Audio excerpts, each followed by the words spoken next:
وأحسن منك لم تر قط عيني وأجمل منك لم تلد النساء خلقت مبرأ من كل عيب خلقت مبرأ من كل عيب كأنك قد خلقت كما تشاء. كتاب أنزلناه إليك مبارك ليدبروا آياته وليتذكر أولو الألباب. یہ کتاب برکت والی ہے جسے ہم نے آپ کی طرف نازل فرمایا ہے تاکہ دانش مند لوگ اس کی آیتوں میں غور و فکر کریں اور نصیحت حاصل کریں. اللہم صلی علی سیدنا محمد وعلی آل سیدنا محمد بعدد کل ذرۃ مئۃ الف الف مرۃ. سامعین و ناظرین اکرام، السلام علیکم ورحمۃ اللہ وبرکاتہ. سامعین اکرام، سورہ حج آیت نمبر 8 سے آیت نمبر 10 تک آج کا سبق ہے، اور آج کا موضوع جو ہے، کیا ہم نے اخروی مفاد پر دنیاوی مفاد کو ترجیح دے دی ہے؟ آج کے سبق کا نمبر ہے 1490. اس کے ساتھ آج کے سبق کا آغاز کرتے ہیں. سب سے پہلے گزشتہ سبق کا اعادہ ہوگا. اعوذ باللہ من الشیطان الرجیم. پناہ مانگتا ہوں میں اللہ کی شیطان مردود سے. بسم اللہ الرحمن الرحیم. شروع اللہ کے نام سے جو بڑا مہربان نہایت رحم والا ہے. یا ایہا الناس ان کنتم فی ریب من البعث فإنا خلقناکم من تراب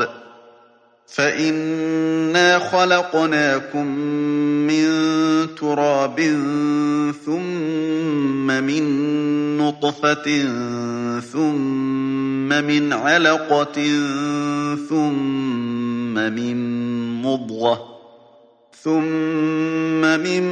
مضغة مخلقة وغير مخلقة لنبين لكم ونقر في الأرحام ما نشاء إلى أجل مسمى ثم نخرجكم طفلا ثم لتبلغوا أشدكم ومنكم من يتوفى ومنكم من يرد إلى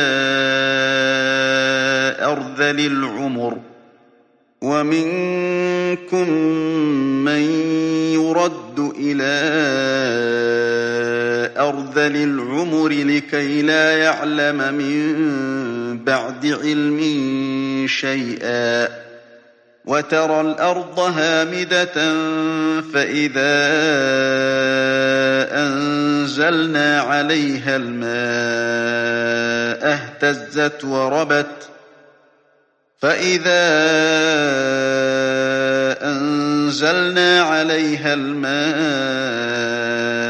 اهتزت وربت وأنبتت من كل زوج بهيج. لوگو، اگر تم کو مرنے کے بعد جی اٹھنے میں کچھ شک ہو تو ہم نے تم کو پہلی بار بھی تو پیدا کیا تھا، یعنی ابتدا میں مٹی سے، پھر اس سے نطفہ بنا کر، پھر اس سے خون کا لوتھڑا بنا کر، پھر اس سے بوٹی بنا کر، جس کی بناوٹ کامل بھی ہوتی ہے اور ناقص بھی، تاکہ تم پر اپنی خالقیت ظاہر کر دیں. اور ہم جس کو چاہتے ہیں ایک میعاد مقرر تک پیٹ میں ٹھہرائے رکھتے ہیں، پھر تم کو بچہ بنا کر نکالتے ہیں، پھر تم جوانی کو پہنچتے ہو، اور بعض قبل از پیری مر جاتے ہیں، اور بعض شیخ فانی ہو جاتے اور بڑھاپے کی نہایت خراب عمر کی طرف لوٹائے جاتے ہیں کہ بہت کچھ جاننے کے بعد بالکل بے علم ہو جاتے ہیں۔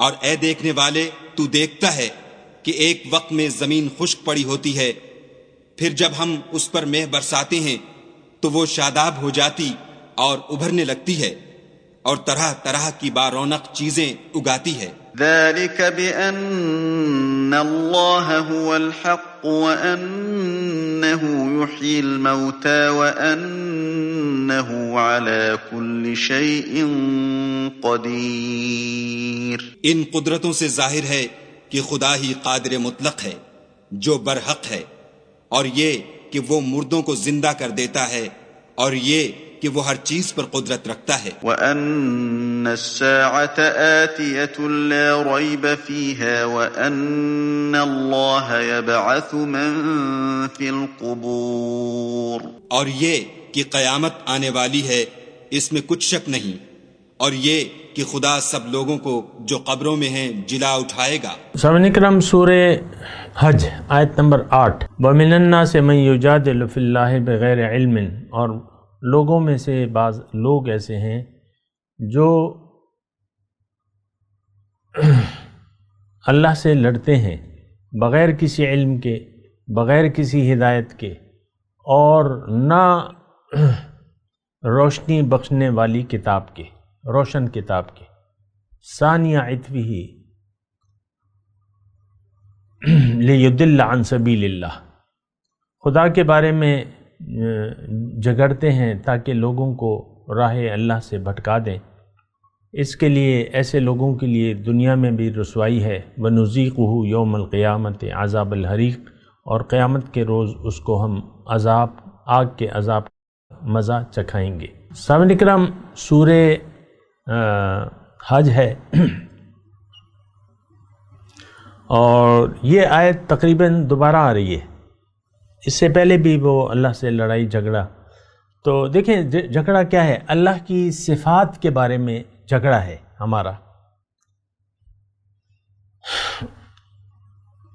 اللہ کی وَمِنَ النَّاسِ مَن يُجَادِلُ فِي اللَّهِ بِغَيْرِ عِلْمٍ وَلَا هُدًى وَلَا کتاب منیر۔ دیکھیں یہ تین چیزیں ہیں، یعنی دلیل، جھگڑا اگر آپ کسی سے کرتے ہیں تو وہ اس وقت جائز ہوگا جب کہ اس بات کے خلاف آپ کے پاس کوئی یقینی علم ہو، یا کوئی ہدایت ہو، یا کسی اللہ کی کتاب سے۔ اللہ سے جھگڑے کا مطلب کیا ہے؟ ہمارے پاس کیا دلیل ہے؟ ہمارے پاس کوئی دلیل نہیں ہے۔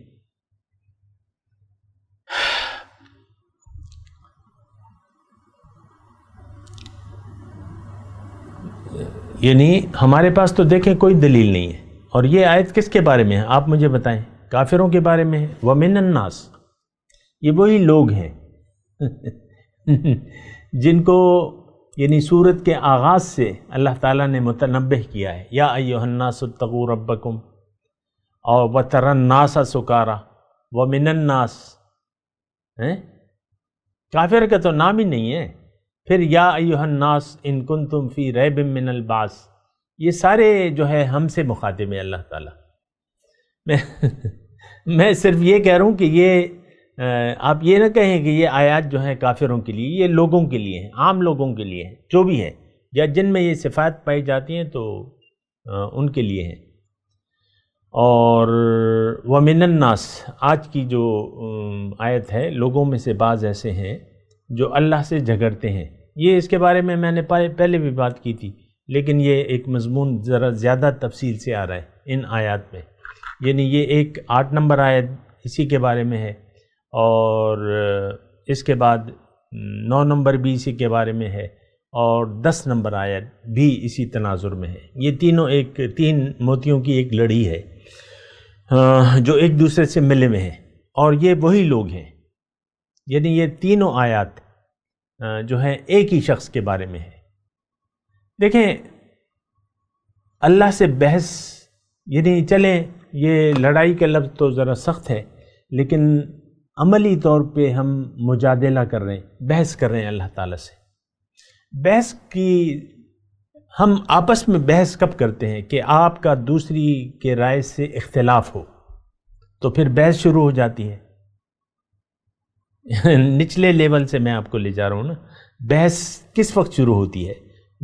دو سہیلیوں میں یا چند دوستوں میں یا چند سہیلیوں میں یا میاں بیوی کے درمیان بعض اوقات بحث شروع ہو جاتی ہے.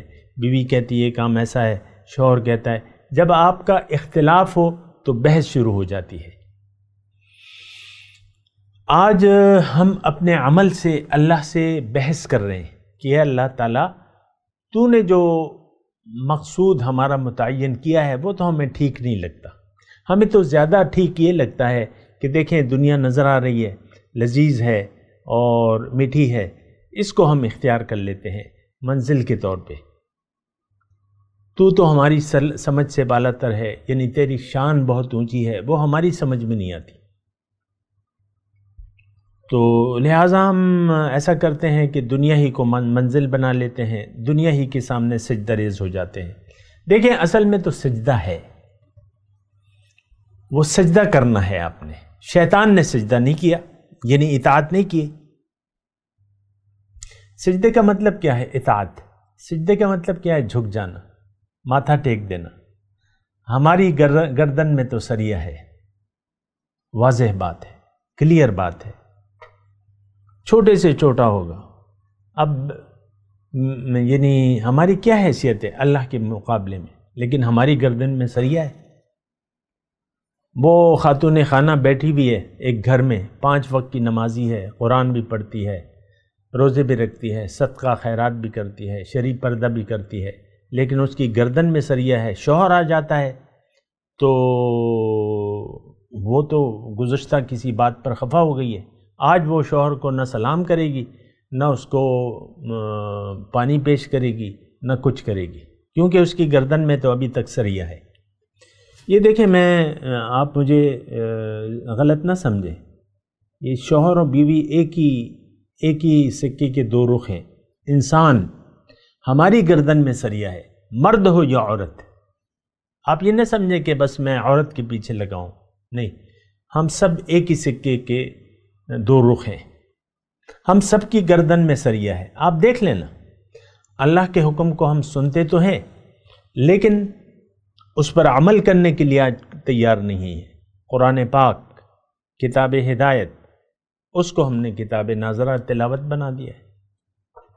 بڑے اہتمام سے لے کر پڑھنے کے لیے بیٹھتے ہیں اور بس، اور کسی یعنی حکم کتابیں نہیں ہیں. ہم یہ تو ایک روایت چلی آ رہی ہے کہ آپ بس تلاوت شروع کر دیتے ہیں کتاب لے کے، یا اور کچھ یا آپ پڑھنا شروع کر دیتے ہیں، یا اس کے مدرسے میں داخلہ لے لیتے ہیں، درس نظامی پڑھنا شروع کر دیتے ہیں. 7-8 سال میں آپ قرآن کو کے محاورے اور گرامر اور یہ تجوید اور اس سے آپ واقف ہو جاتے ہیں. فقہی مسائل آپ کو یاد کرا دیے جاتے ہیں کہ بھئی ایسا، اور نماز میں پائچے جو ہیں وہ آپ اوپر رکھیں اور یہ کریں اور وہ کریں. ظاہر کو دین کے ہم نے ظاہر کو سمجھا ہے، دین کی حقیقت کو نہیں سمجھا ہے. اصل دین تو سجدے کا حکم دیتا ہے. وہ ایک سجدہ جسے تو گراں سمجھتا ہے، 1000 سجدوں سے دیتا ہے آدمی کو نجات. وہ سجدہ یعنی سجدہ اطاعت کرنے کے لیے آج کا مسلمان تیار نہیں ہے. یہ اللہ سے بحث کر رہا ہے بغیر کسی علم کے، بغیر کسی ہدایت کے، بغیر کسی روشن کتاب کے. وَمِنَ النَّاسِ مَن يُجَادِلُ فِي اللَّهِ بِغَيْرِ عِلْمٍ وَلَا هُدًى وَلَا کتاب. دیکھیں، ہمارے پاس سرکشی کے لیے کوئی دلیل نہیں ہے. یہ ہمارا نفس ہے جس نے ہمیں سرکشی پر آمادہ کر دیا ہے. یہ شیطان ہے جو ہمیں حکم دیتا ہے کہ اللہ کے پاس نہ جانا، اللہ کے قریب نہ ہونا، اللہ سے دور رہنا. تم غلام بن جاؤ گے، تمہیں تو اللہ تعالیٰ نے آزاد پیدا کیا ہے. یہ شیطانی خیال ہے. تو ہمیں غلامی عزیز نہیں ہے. آپ دیکھ لیں، اپنی انا کو آپ اللہ کے حکم پر قربان کرنے کے لیے تیار نہیں ہیں. بات ختم ہو جاتی ہے. پھر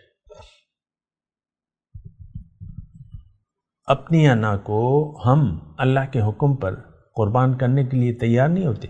آپ کو دیکھیں جب غصہ آتا ہے، مرد ہو یا عورت جو بھی ہو، لیکن غصہ جب آپ کی مرضی ہوگی تو آپ اس غصے کو درگزر کر دیں گے، اللہ کی رضا کے لیے نہیں کریں گے. اللہ اللہ. تو بہرحال دیکھیں یہ قرآن جو ہے نا، یہ کتاب ہدایت ہے، یہ عمل کے لیے ہے، یہ نصیحت کے لیے ہے. اب اس آیت کے تو ہم مصداق ہیں. آپ کہہ رہے ہیں یہ تو کافروں کے لیے، یعنی بعض لوگ کہتے ہیں یہ تو کافروں کے لیے، ہم تو نہیں لڑتے. اس بارے میں نے بات کی بھی ہے، زیادہ میں اس پہ بات نہیں کروں گا، میں نے کی بھی ہے بات. اس سے پہلے یہ آیت تقریباً آ چکی ہے، لیکن یہ ایک 3 آیات کا ایک گلدستہ ہے جو ان لوگوں کے بارے میں ہے جو اللہ سے بحث میں لگے ہوئے ہیں. بحث کیا ہوتی ہے؟ بحث کب؟ جب آپ کا اختلاف پیدا ہو جائے پھر بحث پیدا ہو جاتی ہے. اور ہم زبانی طور پہ بحث نہیں کر رہے، ہم عملی طور پہ بحث کر رہے ہیں، اختلاف کر رہے ہیں اللہ سے.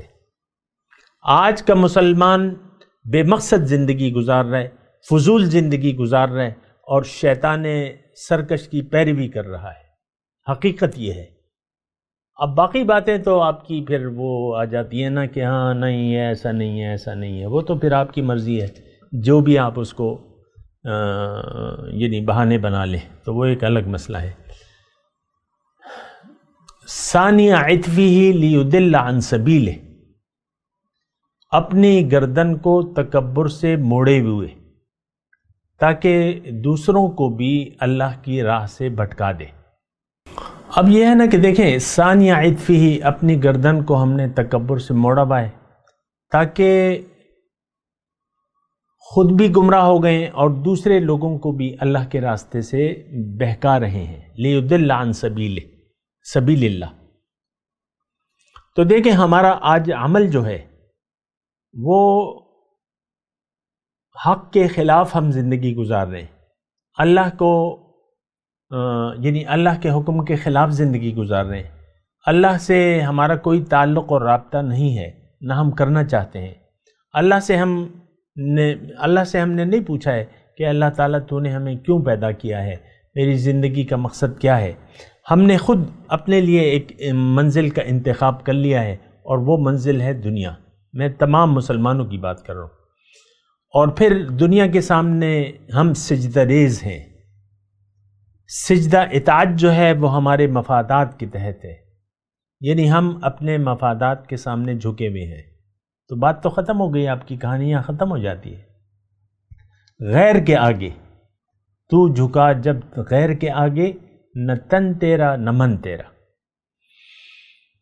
تو سب کچھ دیکھیں ختم ہو جاتا ہے جب اللہ کے سامنے آپ جھکنے کے لیے تیار نہیں ہیں تو آپ کا سب کچھ غارت ہو جاتا ہے، فضول ہو جاتا ہے، ضائع ہو جاتا ہے. آپ اپنی زندگی کو ایک داؤ پہ لگا لیا ہے، وہ نفسانی خواہشات اور مفادات.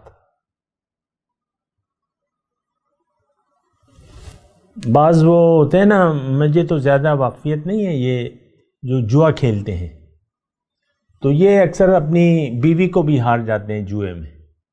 اور بیویاں بیچاری جو ہے وہ یعنی بعض شوہر بڑے ظالم ہوتے ہیں اور بیوی کو اپنی ملکیت تصور کرتے ہیں تو وہ جوئے میں بھی ہار جاتے ہیں اور بیوی کا ہاتھ پکڑا دیتے ہیں. یہ یعنی ہم نے سنا ہے ایسا. اور وہ اس کو تو کوئی پرواہ نہیں ہوتی، جوئے کھیلنے والے کو، جواری کو تو کوئی پرواہ نہیں ہوتی، وہ تو سب کچھ داؤ پہ لگا دیتا ہے. ہم نے ایک داؤ پہ لگا دیا ہے، سب کچھ اپنا فائدہ ایک داؤ پہ لگا دیا ہے، وہ دنیا اور خواہشات دنیا، خواہشات نفس. یہ جملہ دیکھیں میں نے بڑے تول کے بولا ہے، بڑی غور سوچ سمجھ کے. میں ایک داؤ ہے، کچھ نہیں چاہیے، بس دنیا. فَأَعْرِضْ عَمَّنْ تَوَلَّى عَنْ ذِكْرِنَا وَلَمْ يُرِدْ إِلَّا الْحَيَاةَ الدُّنْيَا. اے نبی، اس شخص سے آپ اپنی رحمت کی نظر ہٹا لیجئے جو پھر گیا میری یاد سے، اب یہ نہیں چاہتا صرف دنیا ہی کی زندگی. وَلَمْ يُرِدْ إِلَّا الْحَيَاةَ الدُّنْيَا. تو مسئلہ جو ہے بڑا گھمبیر ہے. تو یہ ہے نا کہ یہ سارے مسائل ہیں سامنے کرام، اور ہم یعنی یہ بات بڑی گہری ہے جو میں کہہ رہا ہوں آپ کو. ایک داؤ پہ لگا چکے ہم، ہر مفاد کو، ہر فائدے کو ٹھکرا چکے ہیں جو روحانی فائدہ ہے، دنیا میں بھی اور آخرت میں بھی. ہماری حالت بہت پریشان کن حالت ہے. اس وقت ہم پریشان، ہر انسان بلکہ مسلمان پریشان ہے. میں مسلمانوں کی بات کر رہا ہوں، میں آپ سے مخاطب ہوں جو نام نہاد مسلمان ہیں، ان سے میں مخاطب ہوں. برائے نام مسلمان. کیا مسلمانی کا ہے؟ میں نماز پڑھتا ہوں، روزہ رکھتا ہوں، حج کرتا ہوں، زکوٰۃ ادا کرتا ہوں، کلمے کی تسبیح پڑھتا ہوں. تو یہ تو کوئی بنا سوچے سمجھے دے کہ کوئی بھی کام آپ کریں تو وہ فضول ہوگا. اور ہمارے دین کا ایک مسلمہ اصول ہے کہ نیت، اعمال کا دار و مدار نیت پر ہے. آپ کی تو دنیا میں زندگی گزارنے کی نیت ہی بدل گئی.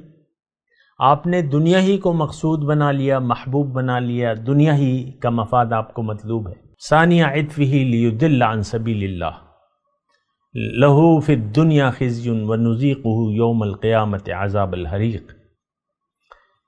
تو اصل میں دیکھیں، ہم اپنے ساتھ اوروں کو بھی گمراہی کی طرف لے جانے کے مرتکب ہو رہے ہیں. یہ بات اگر آپ نوٹ کریں یا نہ کریں، ہم خود بھی گمراہ ہیں اور لوگوں کو بھی اللہ کے راستے سے روک رہے ہیں. والدین، میں والدین کی بات کر رہا ہوں. ہمارے آج کے والدین جو ہیں یہ بھی دنیا دار ہیں، پھر اپنے بچوں کو بھی یہ دینداری کی طرف لے جانے سے انکاری ہیں. ساری پلاننگ ہماری اپنی اور بچوں کی دنیا کی ہے. میرا بچہ بڑا ہو کے ڈاکٹر بنے گا، بڑا آدمی بنے گا، ہمارا نام روشن کرے گا، جرنیل صاحب بنیں گے. ہوتے ہیں نا بعض حوالدار کا بیٹا کرنل ہو سکتا ہے، ہوا ہے تاریخ میں. وہ امتحان پاس کر لیتے ہیں تو بس وہ آفیسر لائن میں آ جاتے ہیں. تو حوالدار کا بیٹا جو ہے کرنل بن جاتا ہے، بڑے خوشیاں ہوتی ہیں، بڑے ڈونگرے بجائے جاتے ہیں. ہماری تمام ذہنیت دنیا کے گرد گھوم رہی ہے. آپ سوچ لیں، میں تو کوئی دعویٰ نہیں کر رہا، آپ اپنے دل سے پوچھیں، آپ کے دل میں تو دنیا بھری بھی ہے. ہمارے دل میں چلیں، میں آپ کے، ہم سب کے ایسے ہی حال ہے سامنے کرام. اچھا، اس میں جو آیت نمبر 9 ہے، ثانیہ عطفہ لیضل عن سبیل اللہ، اپنی گردن کو تکبر سے موڑے ہوئے ہو تم تاکہ تم دوسرے لوگوں کو بھی اللہ کے راستے سے بھٹکا دو. اب اس کا، اب ظاہر ہے کہ یہ دیکھیں، آپ خود گمراہ ہو گئے تو یقیناً. اچھا، آج کا مسئلہ کیا ہے؟ آج ہم خود گمراہ ہو چکے ہیں اور گمراہی کو ہم نے ہدایت سمجھا ہوا ہے، ہدایت کو ہم نے گمراہی سمجھا ہوا ہے. یہ بالکل سچی بات ہے جو میں آپ سے کہہ رہا ہوں. یعنی جو آپ کام کر رہے ہیں وہ ٹھیک ہے، جو نہیں کر رہے وہ غلط ہے. قرآن سے رخ موڑ لیا ہے معاذ اللہ، اس لیے کہ قرآن میں ہمارے لیے ہدایت نہیں ہے. قرآن کے خلاف آپ زندگی گزار رہے ہیں، مطلب یہ رویہ آپ کا ٹھیک ہے. یہ تو عام، یعنی آپ دیکھ لیں، معاشرے کی ریت ہے، روایت ہے. اب اس کا نتیجہ کیا ہے؟ لہو فی الدنیا خزی، اس میں ان لوگوں کے لیے جن کے گردن میں سریا ہے، جو اپنی انا کو اللہ کے حکم پر قربان کرنے کے لیے تیار نہیں ہے، تو ان کے لیے تو دنیا میں بھی شرمندگی ہے. وَنُذِيقُهُ يَوْمَ الْقِيَامَةِ عَذَابَ الْحَرِيقِ، اور قیامت کے دن ہم اسے جلا دینے والے عذاب کا مزہ چکھائیں گے. اب یہ بڑی پریشان کن صورتحال ہے. اور یہ عذاب میں ہم دیکھیں، یہ خزیون کا جو لفظ ہے نا، یہ اللہ تعالیٰ نے مسلمانوں کے لیے، بے عمل مسلمانوں کے لیے استعمال کیا ہے قرآن پاک میں. افتؤمنون ببعض الکتاب وتکفرون ببعض فما جزاء من یفعل ذلک منکم الا خزی، وہاں بھی خزیون کے الفاظ ہیں. شرمندگی ہے، رسوائی ہے دنیا کی زندگی میں. آج مسلمان کی کوئی عزت نہیں ہے. کس نمی پرسد کہ بھیا کیستی، کوئی نہیں پوچھتا کہ تم ہو کون. مسلمان سے تو کوئی نہیں پوچھتا. بڑے بڑے جو ہیں گمراہ لوگ ہیں انہوں نے اپنی کلب بنائے ہوئے ہیں. یہ G8 ہے, G3 ہے, G7 ہے, اور ہمارا تو کسی بڑے گروپ میں شمولیت نہیں ہے. بس برائے نام اور رسوا ترین آج دنیا کا رسوا. اب یہ اتنے دیکھیں 22 کروڑ جو ہیں تقریباً ہندوستان میں مسلمان ہیں اور رسوا ہے, اور رسوائی ان کا مقدر ہے, کیونکہ آج کا مسلمان رہا نہیں ہے. کوئی روب و دبدبا نہیں ہے. کسی کو بھی راہ چلتے ہوئے وہ ہندو توا کے جو نوجوان ہیں وہ گھسیٹ لیتے ہیں اور مارا پیٹم شروع کر دیتے ہیں, اور دھکے, گالیاں اور ڈنڈے. کیوں کہ تم گائے لے جا رہے ہو ہمارے محلے سے. آپ کو پتہ ہے انڈیا کے مسلمانوں کو اپنی رسوائی کا پتہ ہے, اور وہ غالب ہیں, اپنے کرنے پر غالب ہیں, اور مسلمان مغلوب ہیں. یہ تو ویسے ہی بس ایک وہ ہے برائے نام چیز ہے. دیکھیں یہ لہو فی الدنیا خزی, اس کے لیے دنیا میں بھی رسوائی ہے. اب یہ جو ہے یہ آیت جو ہے اگر آپ سوچیں تو اس میں مفرد کا صیغہ ہے, ایک آدمی مخاطب ہے. وَمِنَ النَّاسِ, لوگوں میں سے ایسا بعض ایسا ہے, من یجادل فی اللہ. بہرحال یہ لہو فی الدنیا, یہ لہو اور لہم, لہم جمع کا صیغہ ہے اور لہم جمع کا ہے, لہو جو ہے وہ مفرد کا صیغہ ہے. بہرحال بات ایک ہی ہے. وَنُذِيقُهُ يَوْمَ الْقِيَامَةِ عَذَابَ الْحَرِيقِ, جلا دینے والا عذاب ہے جس کی گردن میں سریا ہے, جو اللہ کے سامنے سر جھکانے کے لیے تیار نہیں ہے, جس کا حیات بعد الموت پر یقین نہیں ہے, جس کی زندگی آخرت کے لیے نہیں بلکہ دنیا کے لیے ہے, جس کے دل میں اللہ کی یاد کی بجائے دنیا کی یاد ہے. اس کے لیے دنیا میں بھی رسوائی ہے اور آخرت میں اس کے لیے جلا دینے والا عذاب ہے. یہ بات نوٹ کر لیں, قرآن کی آیت ہے صاف صاف. ٹھیک ہے اگر آپ کو مجھ سے میرے ترجمے سے اختلاف ہو وہ آپ رکھیں, لیکن میں آپ کو حق کے سوا کوئی بھی بات نہیں کہوں گا. ذالک بما قدمت یداک.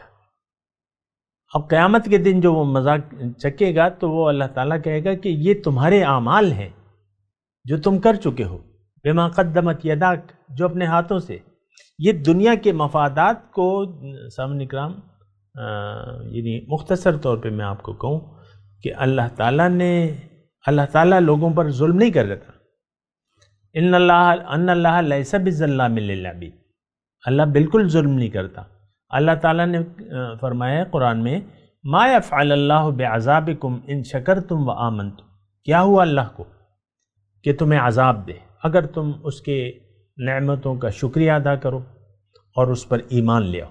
وکان اللہ شاکرا علیما, اللہ تعالیٰ تو قدردان ہے اور جانتا ہے. تو دیکھیں ذالک بما قدمت یداک,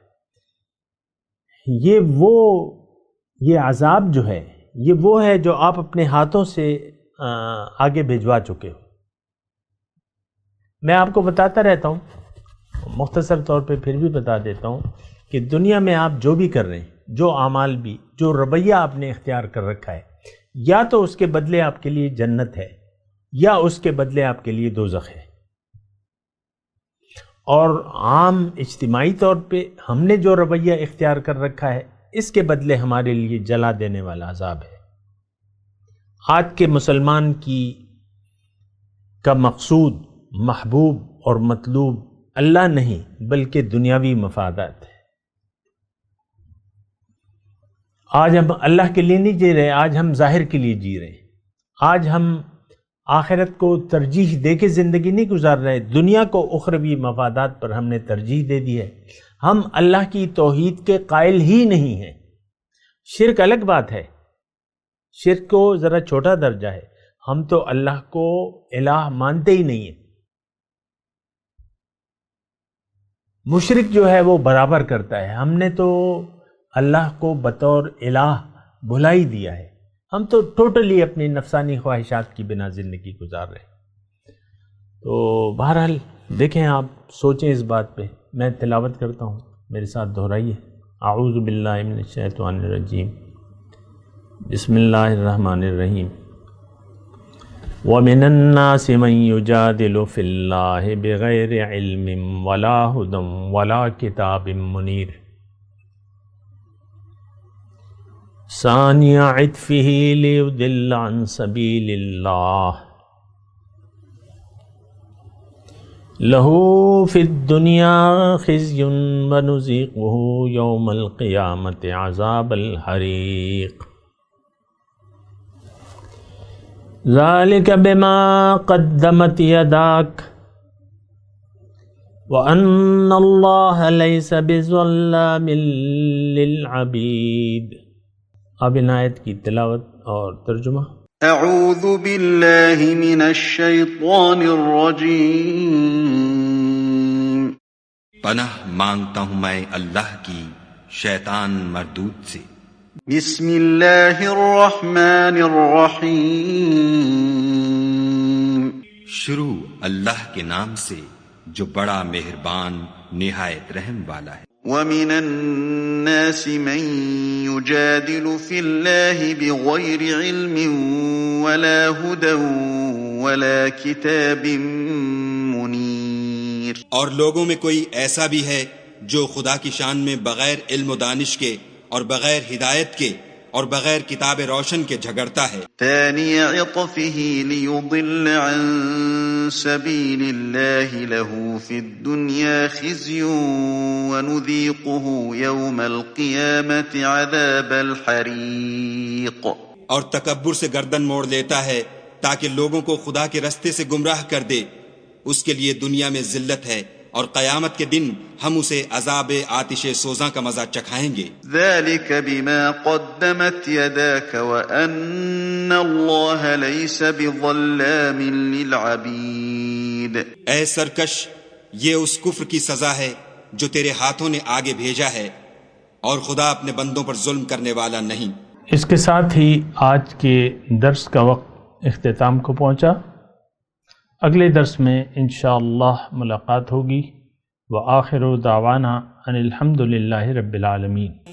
مولایا صلی وسلم دائما ابدا علی حبیبک خیر الخلق کلہم.